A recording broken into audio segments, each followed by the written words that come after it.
So I'm working on a crescent shawl, which requires a great deal of purling. So the traditional way, the way we all know to purl, where we're inserting from right to left, wrapping the yarn around, and then drawing the stitch through. Well, I just learned a nifty little way to purl by knitting backwards. So let me get my hands set here.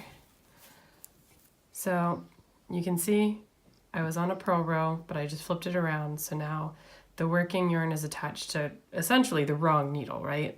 It's normally in my right hand, the way I knit, but to knit backwards. So it's kind of funky, but pretty cool.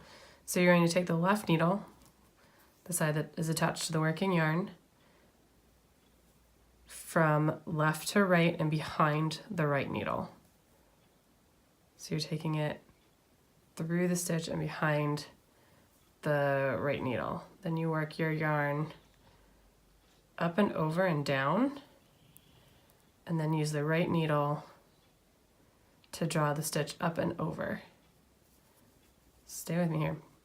So you take your left needle from left to right and behind the stitch on the right needle, take your working yarn around, over, and down, and then use the right needle to draw the stitch you're working up and over. So now it's a purl on the left needle.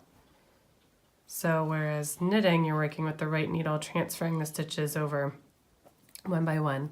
To knit backwards, as you would guess, you knit using the opposite needle, or the left hand. So it's almost like, for me, it's almost like a weird way to kind of bridge the gap towards continental knitting, since I have so much trouble with that, since I typically throw my stitches. But again, just go from left to right,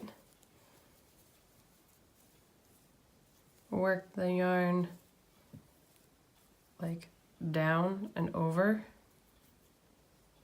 the left needle, and then use the right needle to draw your stitch up and over. That's knitting backwards, or an alternate way to work a purl stitch.